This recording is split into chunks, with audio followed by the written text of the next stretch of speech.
In the vastness of the universe of ideas, philosophical questions are like twinkling stars that illuminate the darkness of the unknown.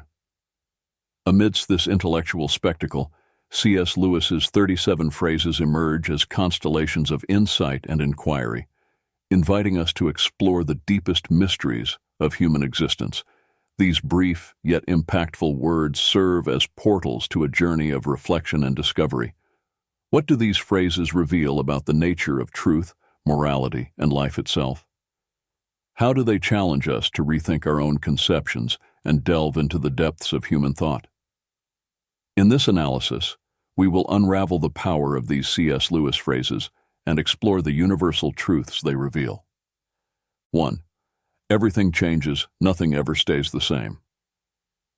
C.S. Lewis's quote addresses a fascinating and often paradoxical aspect of human experience: the nature of time and our perception of change.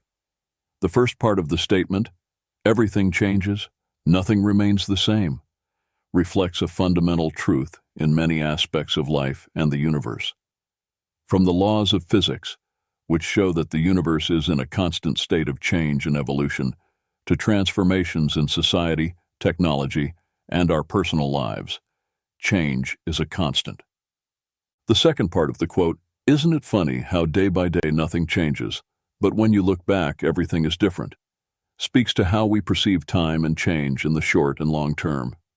In day-to-day life, changes may seem insignificant or imperceptible because we are immersed in our routines, and the small daily variations do not seem to significantly alter the course of our lives. 2.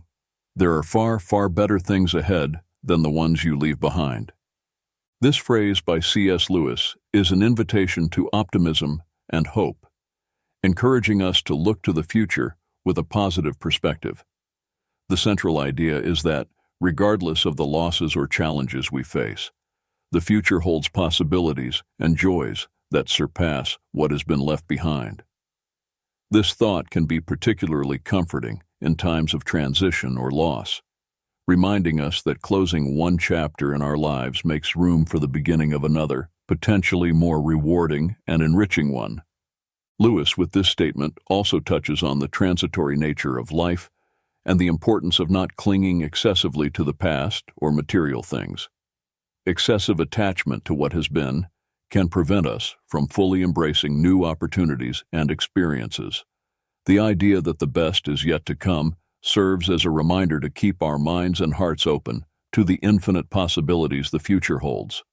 3. Nothing in life ours to keep. This idea can be interpreted in various ways.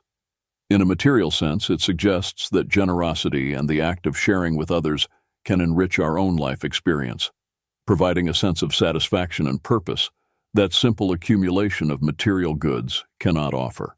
On a deeper level, it can be argued that only through generosity and altruism can we truly experience the richness of life, as it is in giving that we receive. Furthermore, Lewis may be touching on a broader spiritual or philosophical truth, where true freedom and fulfillment come from transcending selfishness and excessive attachment to worldly things. By opening ourselves to others and connecting to something greater than ourselves, we can find a sense of possession and belonging that is deeper and more enduring. 4. Give up yourself, and you will find your real self. This concept, often explored in spiritual and philosophical contexts, suggests that the true essence of who we are can only be found when we abandon the ego, superficial desires, and pretensions. Lewis is encouraging us to look beyond the layers of identity constructed by society, expectations, and our own ego. By giving up yourself, he refers to the act of setting aside these superficial layers to discover the true self that resides on a deeper level. This implies a process of detachment from material desires, selfish ambitions, and the relentless pursuit of external approval in order to connect with more authentic and enduring values. 5. Don't doubt your value. Don't run from who you are.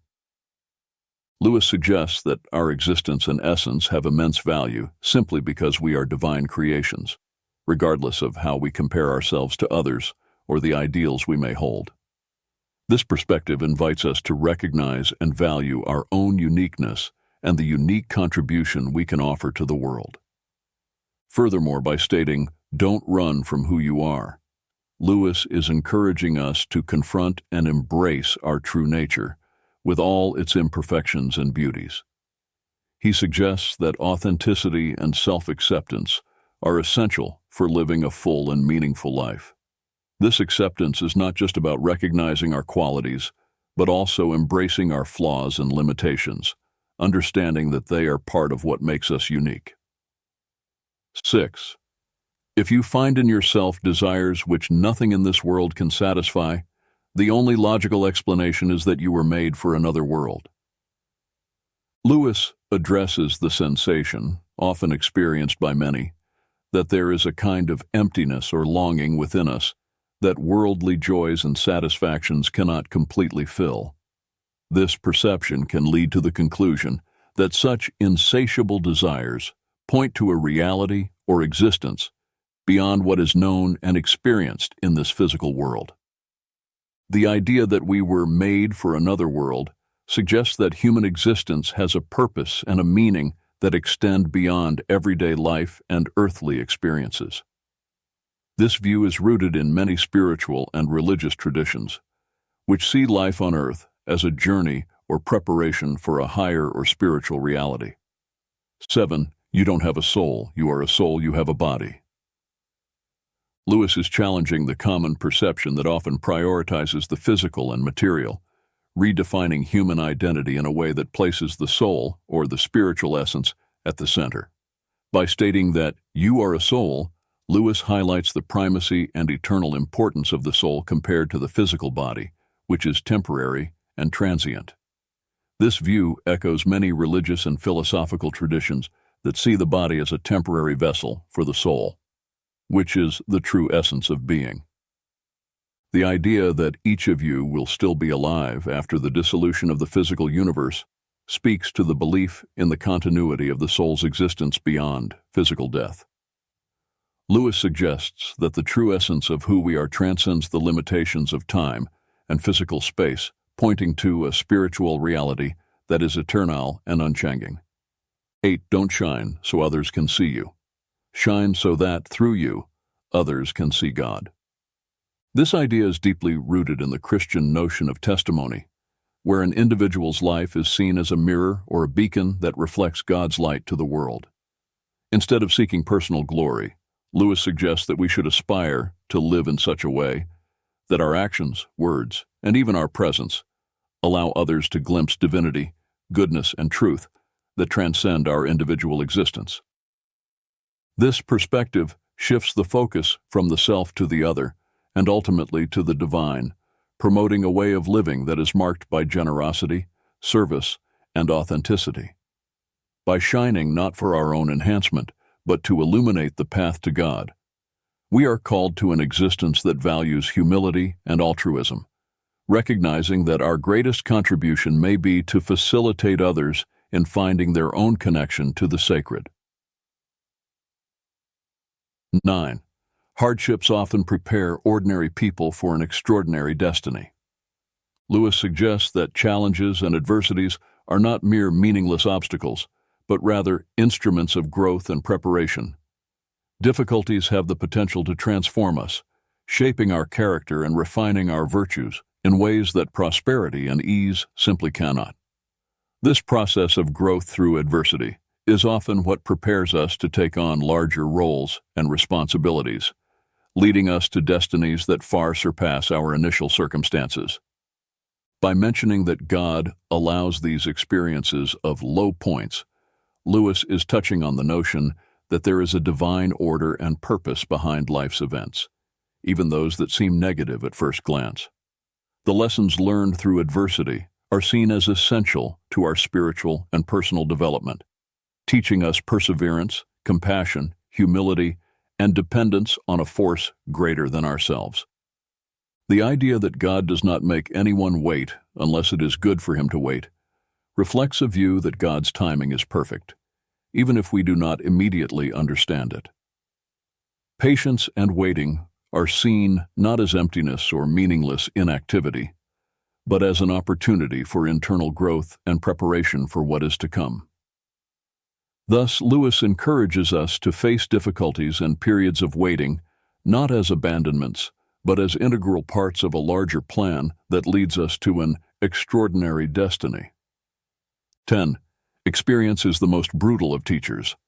By referring to experience as the most brutal of teachers, Lewis is underscoring the often harsh and unforgiving nature of real life as a vehicle for learning. Unlike theoretical or academic learning, experience educates us through successes, and more often through failures, losses, and challenges. These moments can be painful and difficult to endure, but they are also incredibly potent in forging character, resilience, and wisdom. The second part of the phrase, "But you learn, my God, do you learn," emphasizes the effectiveness of this type of learning. Despite its brutality, or perhaps because of it, the lessons learned through experience tend to be deeply internalized. The direct experience of consequences, whether positive or negative, engraves knowledge in a way that passive instruction rarely achieves. 11. Repeated failures are fingerposts on the road to achievement. In describing failures as fingerposts, Lewis suggests that each failure serves as a lesson and a guide, pointing towards adjustments and changes necessary in our approaches, strategies, or even in our understanding. These posts illuminate the way, offering critical insights that help us navigate the path towards our goals. The idea of failing forward is particularly powerful. It implies that each failure, instead of pushing us backward, actually propels us forward, bringing us closer to success. This is because we learn, adapt, and grow through our experiences of failure. This concept encourages a mindset of resilience and persistence, where obstacles are seen as opportunities for development and improvement. 12. You are never too old to set another goal or to dream a new dream. Lewis challenges the notion that age is a barrier to aspirations, goals, and dreams. He emphasizes the infinite capacity of the human being to reinvent oneself and pursue new directions, regardless of where one stands in their life journey. This idea is an invitation to reject self-imposed limitations and social expectations that often accompany aging. Instead of viewing old age as a time to slow down or give up on new endeavors, Lewis suggests that there is always room for new beginnings and possibilities. This can be particularly inspiring for those who may feel they have missed opportunities or that it is too late to pursue passions or interests that have been set aside. Essentially, Lewis reminds us that the ability to dream and aspire knows no age limits.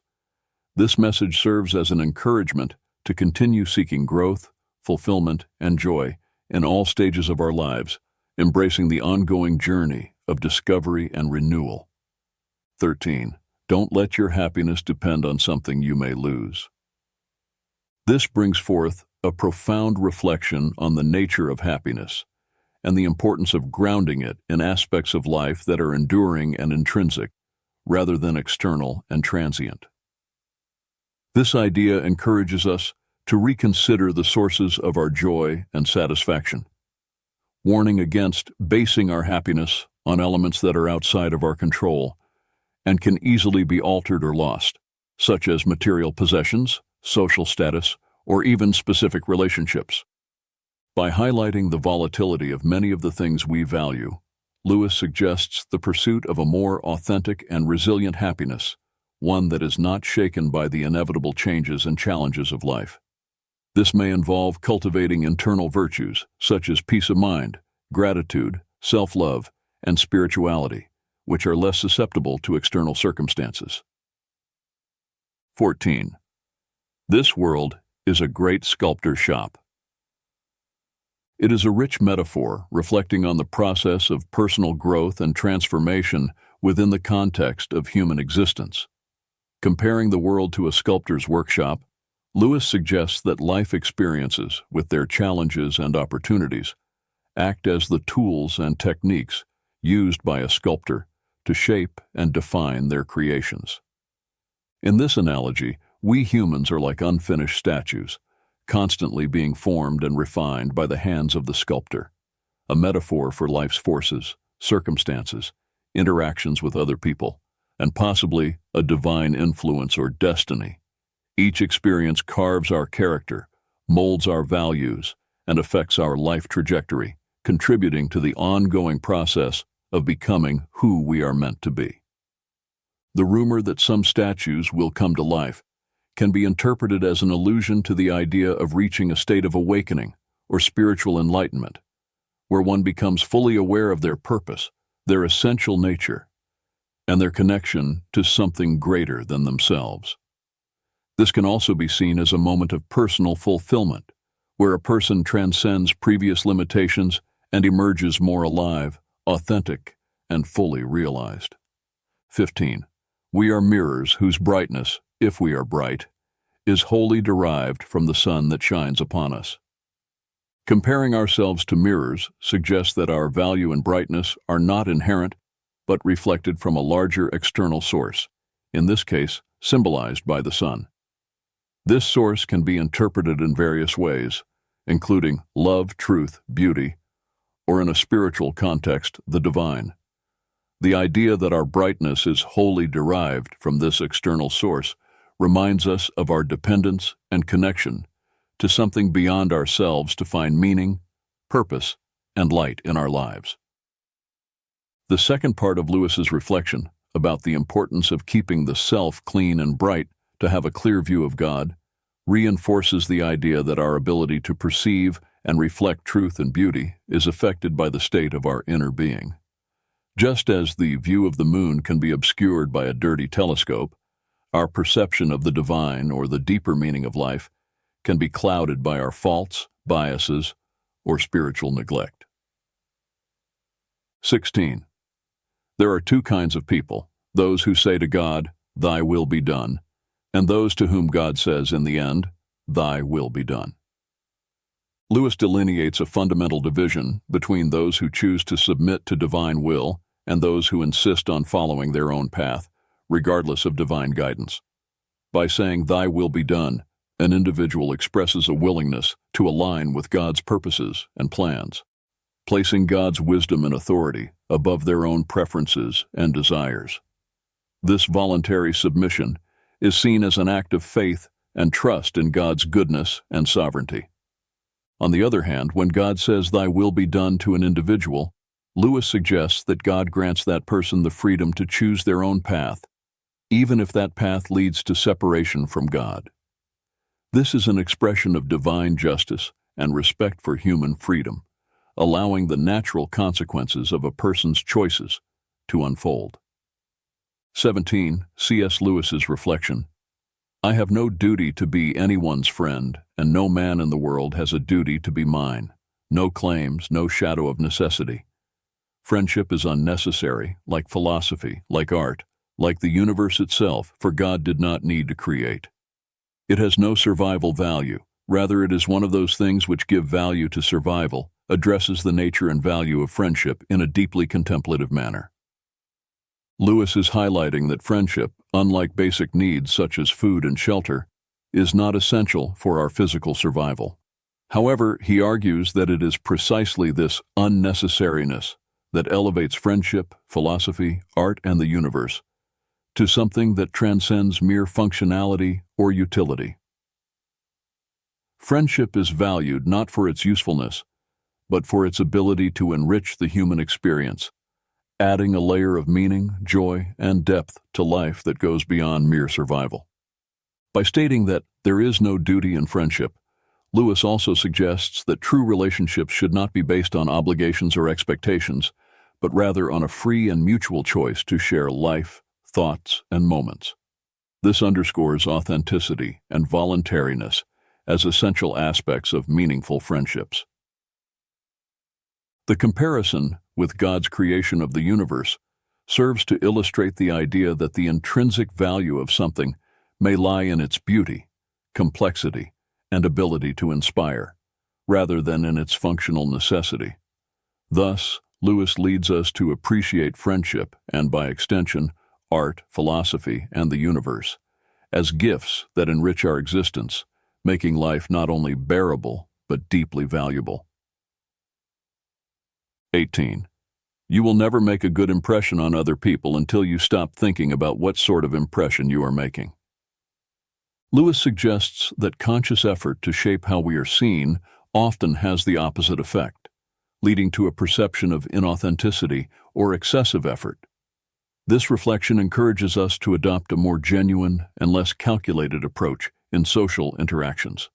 When concern about the impression we are making is replaced by authenticity and being present in the moment, we are more likely to truly connect with others. This is because authenticity promotes an openness and vulnerability that are essential for meaningful human relationships. Additionally, excessive concern about image can distract us from listening and engaging meaningfully with others, as we are more focused on how we are being perceived than on the interaction itself. By releasing the need to control others' perception, we make space to be ourselves, which is often more attractive and impressive than any carefully constructed persona. 19. To love at all is to be vulnerable. Lewis highlights that the act of loving inherently involves the risk of pain and loss because opening the heart to others, whether to people, animals, or even passions, exposes us to the possibility of being hurt. However, he argues that the only way to completely avoid this pain, by isolating oneself and protecting the heart from any emotional involvement, comes at a much higher cost. By doing so, the heart, while safe from pain, also becomes isolated from any form of true love and consequently from one of the most enriching experiences of human life. The paradox presented by Lewis is that in attempting to shield the heart from any harm by making it unbreakable and impenetrable, we actually render it unredeemable. This suggests that a heart never exposed to the risk of love loses its ability to love and be loved, becoming hardened and insensitive. 20. What draws people to be friends is that they see the same truth. Highlights the importance of intellectual and spiritual connections in forming deep and meaningful friendships. Lewis suggests that at the core of true friendships, there is a mutual recognition and appreciation of certain values, ideas, or fundamental truths that transcend superficial circumstances or passing interests. This view underscores that friendships are not merely based on convenience, physical attraction, or social circumstances, but on a deeper connection that involves the discovery and acknowledgement of a shared truth.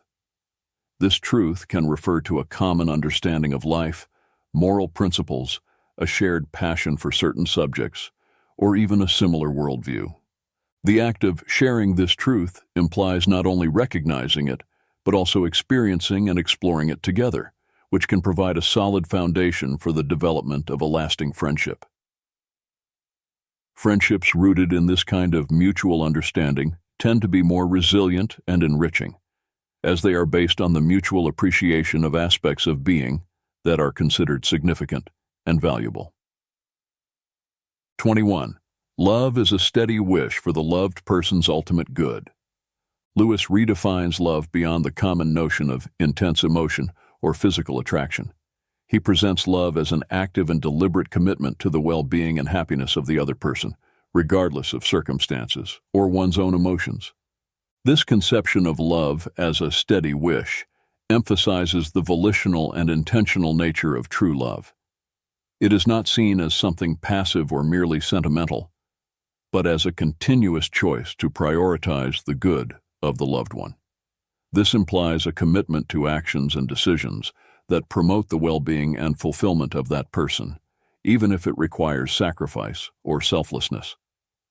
By qualifying the supreme good so far as it can be attained, Lewis also acknowledges the reality of human limitations and life circumstances. He suggests that while love aspires to the ideal of the highest good for the loved one must act within practical possibilities and the limitations of the real world. 22. Do not waste time bothering whether you love your neighbor. Act as if you did, and you will. explores a pragmatic and action-oriented approach to loving one's neighbor, a central idea in many ethical and religious traditions. Lewis suggests that instead of being paralyzed by internal analysis of our feelings or doubt about our ability to love others, we should simply start acting as if we love them. This principle reflects the idea that love can be both an action and a feeling, and that by choosing to act lovingly, regardless of our momentary feelings, we can cultivate genuine feelings of love over time. 23. No man knows how bad he is till he has tried very hard to be good. Addresses the complexity of human nature and the discovery of personal character through the effort to live according to high ethical or moral standards. Lewis suggests that it is in the process of striving to act rightly and do good that we often come face to face with our own failures, limitations, and negative tendencies. This reflection implies that understanding our own imperfections and the ability to recognize our faults are amplified when we put ourselves to the test, seeking to live virtuously. This can be a humbling experience as we discover that goodness and virtue are not as easily achieved as we might have imagined, thus revealing the depth and persistence of our flaws and weaknesses. 24. In God there is no hunger that needs to be filled, only plenteousness that desires to give, reflects a profound theological view on the nature of God and the relationship between the divine and humanity. Lewis suggests that God, being a being of fullness and perfection, has no needs or lacks. Instead, he is an infinite source of generosity and giving. This idea contrasts the conception of God with human nature, which is often driven by needs, desires, and a constant search for satisfaction. Instead, God is portrayed as someone whose essence is fullness, needing nothing from us to complete or improve his being. Therefore, God's desire to relate to humanity and provide for his creations is not motivated by a lack or need, but by an expansive and generous love that seeks to share his own fullness. 25. If a person thinks she is not conceited, she is very conceited indeed. Addresses the paradoxical nature of self-perception, especially regarding pride and vanity. Lewis suggests that excessive self-assurance in one's humility can ironically be a sign of deep pride. The act of considering oneself free from vanity can be in itself a manifestation of vanity, as it implies satisfaction with one's supposed moral superiority or self-control. This observation points to the complexity of human nature and the difficulty of achieving true humility, which is not based on denial of one's own faults, but on sincere recognition of them. True humility involves honest self-assessment and a willingness to accept that, as human beings, we are all fallible and susceptible to error and pride. 26. Pride is spiritual cancer. C.S. Lewis's view of pride as a spiritual cancer highlights the destructive nature of this vice in a person's spiritual and relational life. By describing pride in this way, Lewis suggests that it corrupts and consumes the ability to love, find satisfaction, and even exercise good judgment. Pride is presented not just as a minor character flaw, but as a corrosive force that can destroy the most fundamental aspects of human and spiritual well-being. The second quote expands on this idea, explaining how pride obstructs knowledge of God. Lewis illustrates this with the image of a proud person who is always looking down, both literally and metaphorically, judging others and circumstances from a position of supposed superiority. This posture of looking down symbolizes a self-imposed barrier that blocks sight and openness to higher realities, including the spiritual. Therefore, as long as one is stuck in this attitude of pride, they will be unable to perceive or connect with God, who is above in the spiritual sense. Both quotes emphasize the idea that pride not only negatively affects interpersonal relationships and self-image, but also constitutes a significant obstacle to spiritual growth and perception of realities beyond the self. Lewis invites us to recognize pride as a serious impediment to love, genuine happiness, and wisdom, encouraging a constant pursuit of humility as a path to spiritual health and true knowledge. 27. Only the pure in heart want to see God. This quote distills a profound truth about the nature of spiritual longing and the necessary condition for genuine seeking of God. Lewis suggests that purity of heart is not only a quality that makes someone fit to encounter God, but also the very characteristic that awakens the desire to seek Him. Purity of heart can be understood as a cleansing of intentions, an absence of falsehood or duplicity, and a sincerity in the pursuit of truth and good. This purity involves an orientation of the being toward what is genuine and good, free from the distortions of selfishness, pride, and disordered passions that can obscure spiritual vision and deflect the quest for truth. By stating that only the pure in heart desire to see God, Lewis is highlighting the idea that the desire to know and draw near to the divine requires a certain inner disposition characterized by purity and sincerity. This implies that the spiritual journey toward God begins with an inner work of purification and alignment of the desires of the heart with spiritual values. 28. Human history is the long, terrible story of man trying to find something other than God which will make him happy. C.S. Lewis's statements about human pursuit of happiness outside of God reflect a deep critique of the nature of human aspirations and endeavors throughout history. Lewis suggests that the relentless quest for satisfaction in earthly things, whether wealth, power, pleasure, or status, is futile, as true happiness and peace cannot be found apart from God. God cannot give us a happiness and peace apart from Himself, because it is not there.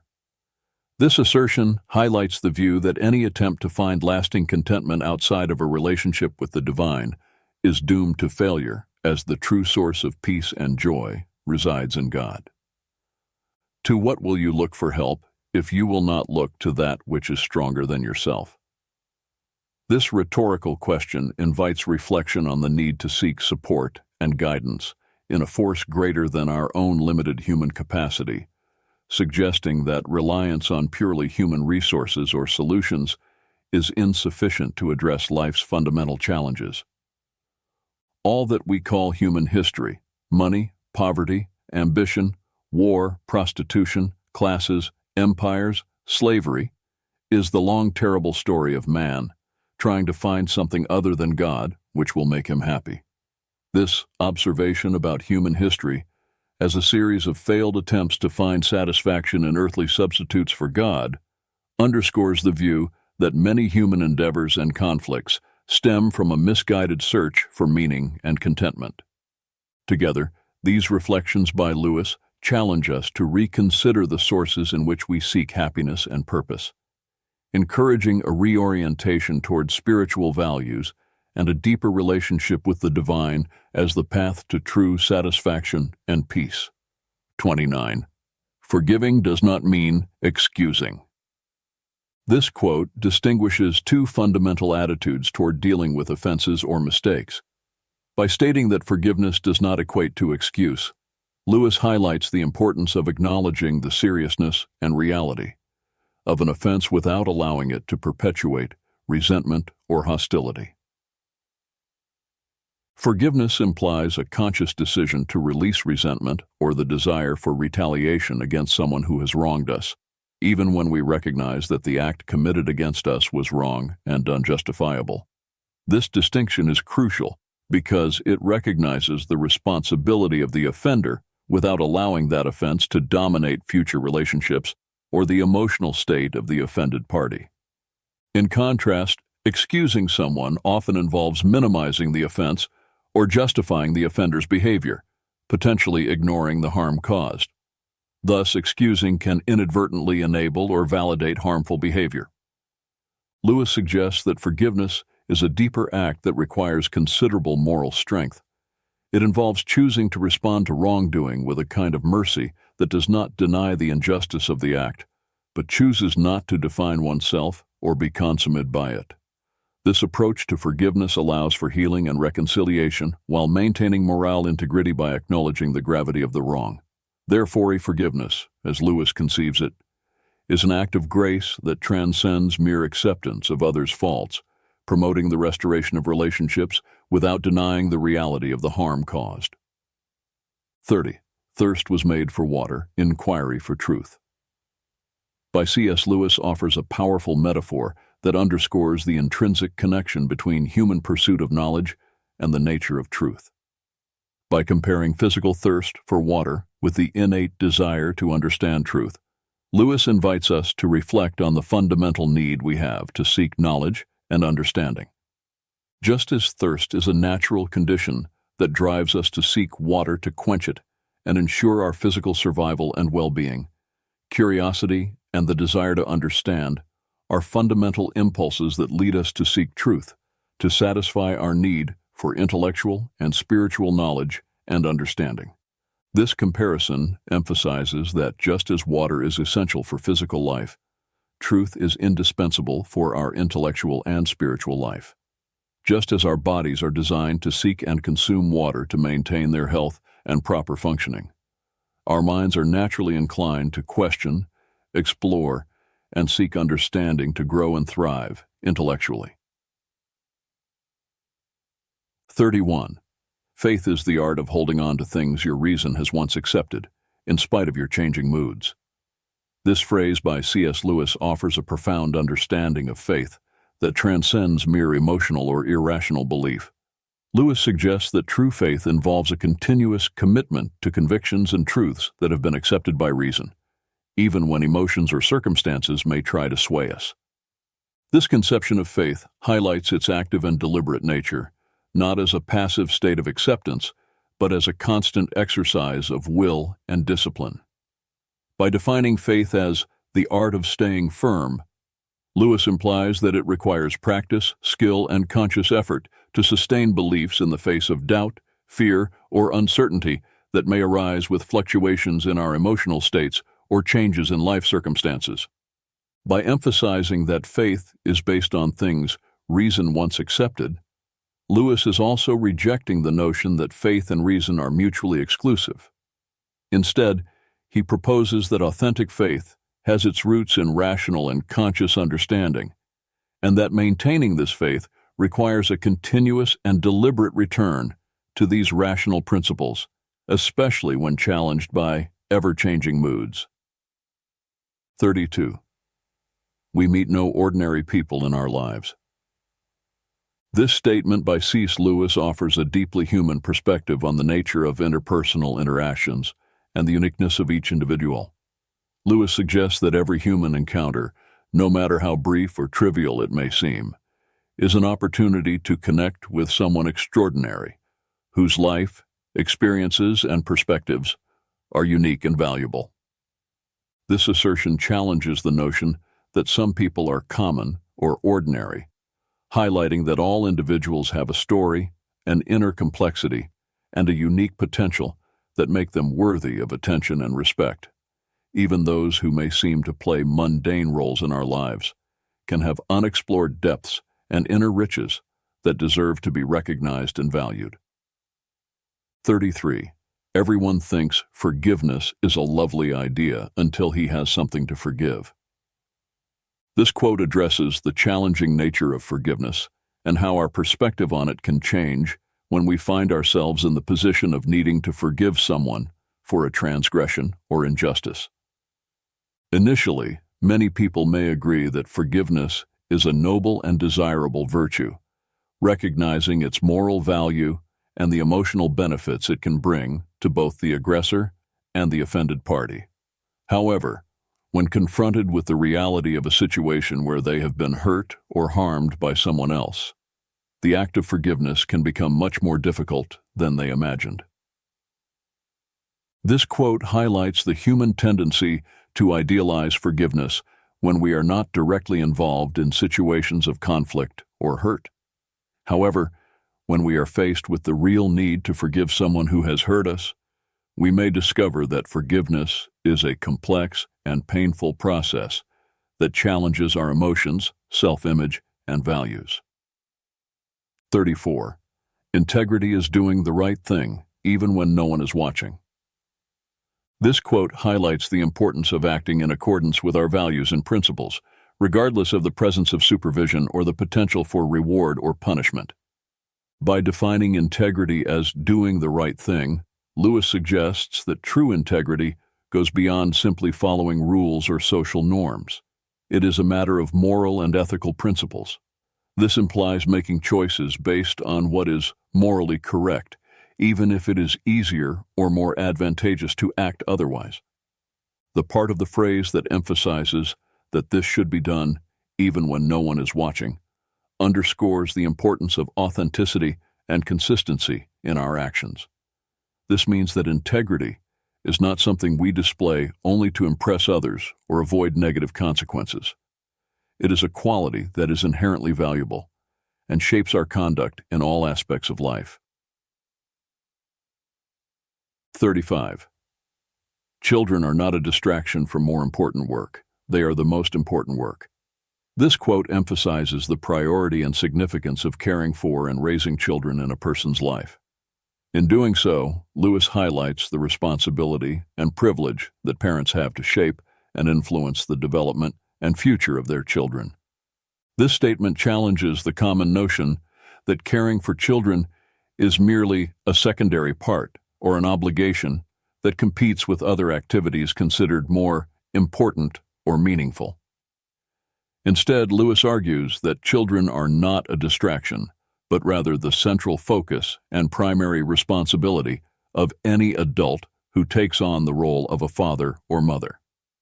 By recognizing children as the most important work, Lewis underscores the profound influence that parents have on the lives and development of their children. He suggests that parental care extends beyond simply providing material needs. It involves nurturing, educating, guiding, and loving children, preparing them to face life's challenges and become responsible and compassionate adults. 36. A children's story that can only be enjoyed by children is not a good children's story. Lewis argues that a story intended for children should be able to captivate and enchant not only the child audience, but also adults, regardless of their age. This statement suggests that the best children's stories transcend age limitations and have a universal appeal that resonates with readers of all ages. They should contain elements such as imagination, adventure, wisdom, and emotion, which can be appreciated and valued by people of all ages, from the youngest children to the oldest adults. By emphasizing that a good children's story should be able to attract a broader audience, Lewis acknowledges the importance of the power of narrative to educate, inspire, and entertain people of all ages.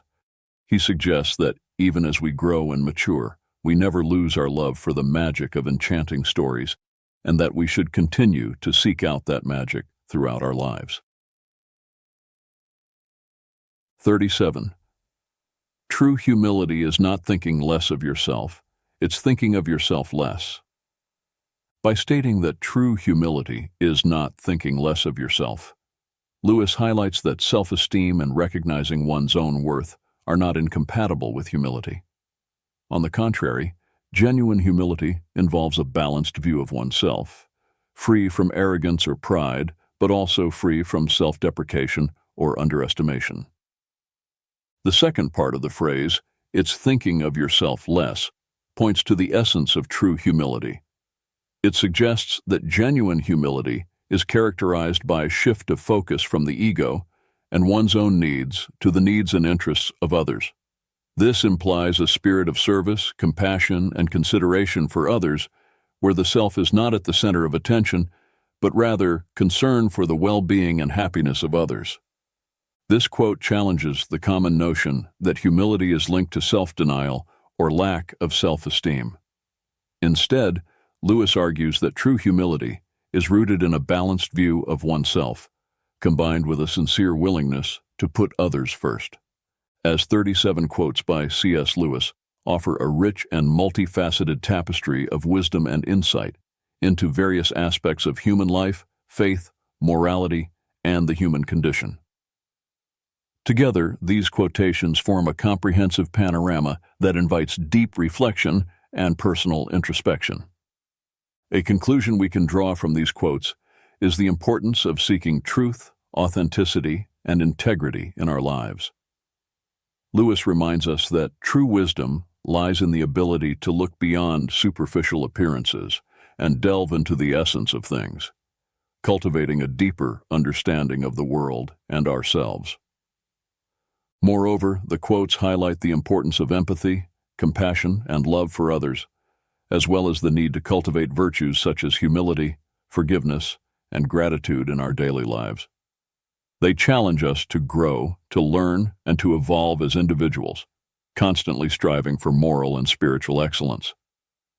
Another recurring theme in these quotes is the idea that true happiness and fulfillment are not found in material achievements or external successes, but rather in connection with the divine, in cultivating meaningful relationships and in serving others. Ultimately, C.S. Lewis's words remind us that the journey of life is a continuous search for meaning, purpose, and transcendence. They encourage us to embrace the challenges, to embrace the journey of life with courage and determination, and to constantly seek truth, goodness, and beauty in the world around us.